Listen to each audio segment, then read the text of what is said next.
일본이 다시 한국을 백색 국가로 포함시키겠다는 폭탄 발표를 해 충격을 주고 있습니다. 지난 2019년 7월 사회부터 한국의 반도체와 디스플레이 산업을 무너뜨리기 위해 일본이 시작한 수출 규제를 철회하고 다시 한국과 정상적인 교육을 하자는 것입니다. 일본의 극우 세력뿐만 아니라 정치인들, 특히 일본 최고의 권력 집단인 자민당 강경파까지 한 목소리로 한국을 백색 국가 재편입을 외치고 있어 조만간 기시다 총리가 이를 공식 발표할 것으로 전망되고 있습니다. 기시다 일본 총리가 얼마나 꼭두각시인지, 자민당 강경파에 얼마나 휘둘리고 있는지는 최근 또 한 번 증명됐는데요. 중국이라는 큰 시장을 놓칠 수 없다며 중국 베이징 올림픽을 함께 보이콧하자는 미국의 요구를 거절해왔던 기시다 후미오 일본 내각 총리 대신 심지어 귀신이 나온다는 소문이 끊이지 않아 역대 일본 총리들이 이곳에 살지 않고 다른 곳에 거처를 구했던 총리 관전의 총리 거주지에 특히 자민당 내 최고 실세인 아베 총리가 이곳에 살지 않은 이유가 귀신이 나오기 때문이라고 알려져 더더욱 세상에 널리 알려졌는데요. 이러한 아베 전 총리의 꼭두각시라는 별명을 떨쳐내고 싶었는지 기시다 총리는 이 귀신이 나오는 총리 거주지에 입주했습니다. 거주한 지 며칠 뒤 그는 아직까지는 귀신을 보지 못했네요. 하하하라고 전했습니다. 자, 그런데 이로부터 며칠 뒤에 기시다 총리는 자민당 강경파에 바로 무릎을 꿇었습니다. 자민당 내 강경파와 아베 신조의 입김에 무너져 그동안 그토록 반대했던 베이징 올림픽 외교적 보이콧에 동참하기로 했습니다. 기시다 총리는 내년 중 일국교 정상화 50주년을 앞두고 중국의 격한 반발이 예상되는 외교 보이콧에 신중한 태도를 보여왔습니다. 이 자리에서 중국이라는 거대한 시장에서 일본 기업들의 실적을 대폭 높일 만한 트리거를 만들어낸다며 일본 기업들뿐만 아니라 국민들로부터 엄청난 환호를 받을 수 있을 것으로 기시다 총리는 기대하고 있었습니다. 멈춰버린 30년이라 불리는 일본 경제에 활력을 불어넣을 유일한 방법이었기 때문이죠. 하지만 자민당 최고 실세 아베 신조가 나서자 기시다는 꼬리를 내렸습니다. 교도통신의 보도에 따르면 아베 전 총리는 최근 기시다에게 외교적 보이콧을 조기에 표명하라고 요구했고, 이에 기시다 총리는 즉각 정부 대변인의 마스노 히로카즈 관방장관을 통해 기자회견을 열어 일본 정부는 베이징 올림픽에 대표단을 파견하지 않을 것이다라고 밝혔습니다. 한국의 화이트리스트 재편인 문제도 마찬가지입니다. 최근 자민당 강경파까지 기시다 내각에 한국을 화이트리스트에 다시 집어넣으라라고 압박하기 시작한 것으로 알려졌는데요. 이와 관련한 내용 일본의 프라임 뉴스 방송에서도 다루어질 만큼 현재 한국의 일본 화이트리스트 국가 목록 재편의 이슈가 일본 국민들 사이에서 가장 핫한 이슈가 됐습니다. 자, 그런데 얼핏 보면 일본이 이제는 한국과 화해를 하려는 일본의 제스처로 보이지만 사실 충격적인 이유가 숨겨져 있었습니다. 일본 외교 관련 전문가들은 일본이 한국을 다시 백색 국가에 포함시키려는 것은 한국 기업들이 일본에 공장을 짓고 일자리를 만들도록 하기 위한 것이다라고 말하고 있습니다.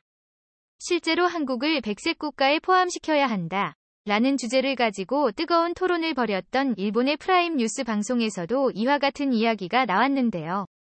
여기서 이들은 일본 정부가 7조 원의 보조금을 쥐어주고 대만의 TSMC가 일본에 공장을 짓도록 만드는 데 성공한 것처럼 일본 정부는 한국의 화이트리스트에 다시 포함시킨 뒤에 한국의 삼성전자 등 대기업들의 돈을 쥐어주고 일본에 대규모 공장을 짓도록 할 것이라고 밝혀 논란이 되고 있습니다. 지난 30년 동안 일본의 GDP 성장률은 해마다 0%에 가까운 무성장을 기록했습니다. 코로나가 터지자 마이너스 10%까지도 추락했던 일본이 이제는 과감한 조치를 취하지 않으면 그야말로 국가 파산으로까지 이어질 수도 있습니다. 실제로 일본의 한 해 예산을 보시면 무려 1년에 240조 원이 빚을 갚거나 원금을 상환하는 데 사용되고 있습니다. 한국에서는 상상도 하기 어려운 일인데요.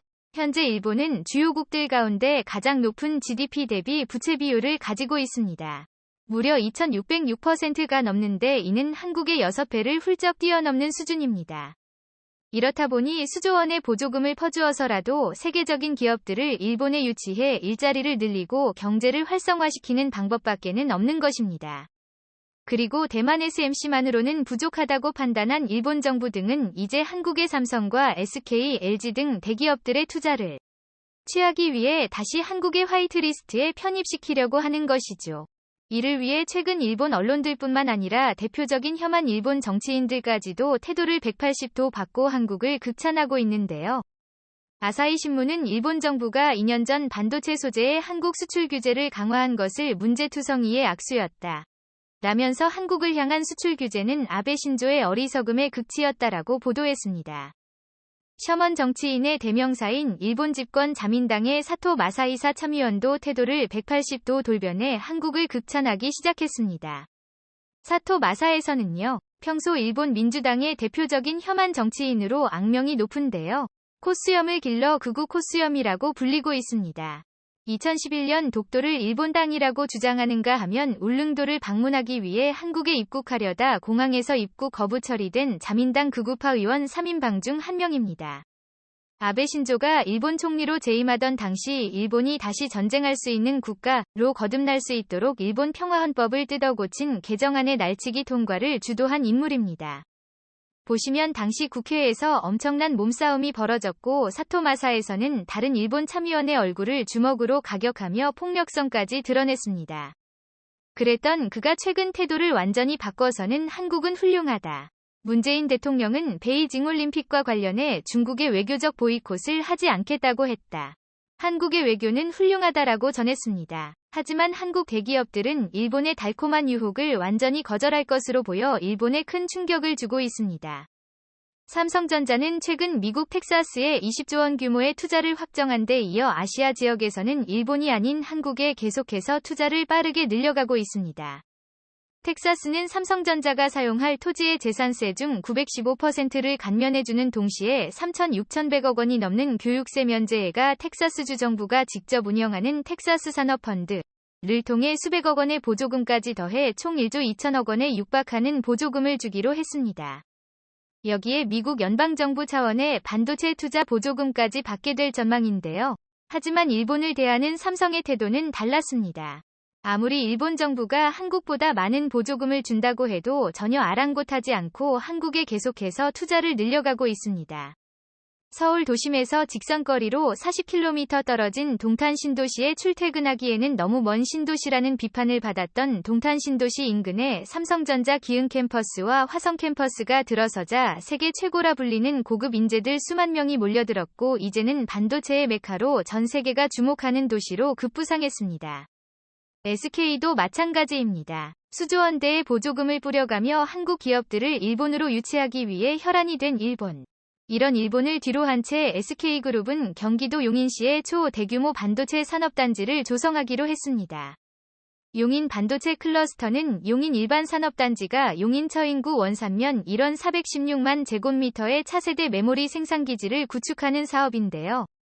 SK하이닉스는 이곳에 약 122조 원을 투자해 반도체 생산단지를 조성할 계획입니다. 이곳에는 SK하이닉스와 국내 반도체 소재 부품 장비업체 50곳에 함께 입주하게 됩니다. 경기도는 이 클러스터 조성으로 2만여 명의 직간접 일자리 창출 5,103조 원의 생산 유발 188조 원의 부가가치 유발될 경제 효과가 발생할 것으로 기대하고 있습니다. 일본의 대일구력은 이것이 끝이 아닙니다. 현재 일본에서는 한국에는 미국 대사가 없다며 심지어 중국에도 미국 대사가 있는데 한국만 공석인 상황이라며 미국이 한국을 버린 것 아니야라고 조롱하는 방송을 시도 때도 없이 내보내고 있습니다. 주한 미국 대사는 올해 1월 조 바이든 미국 대통령 취임에 맞춰 전임 트럼프 정부에서 임명된 해리 해리스 전 대사가 이임한 뒤에 11개월간 공석 상태입니다. 때는 이때다 싶어 일본이 이 사실을 TV와 신문 등의 매체를 총동원해 한국을 조롱하기 시작했는데요. 이런 사태를 지켜본 미국이 일본에 충격적인 발표를 해 일본은 현재 정신을 차리지 못하고 있습니다. 미국 외교 전문가는 한국의 주한 미국 대사가 수개월째 공석으로 있는 것을 비웃으며 미국과 한국의 동맹관계를 의심하는 일본의 발상은 한심한 생각이라고 말하고 있습니다. 통상 미국 행정부 교체 이후 신임 대스가 부임하려면 후보자 지명 및 상원 인준 절차 등을 거쳐야 하기 때문에 수개월간 공백이 발생하는 것은 당연한 일이고 이는 한국뿐만 아니라 일본과 유럽 등 모든 국가에서 공통되게 발생하는 일인 것이지요.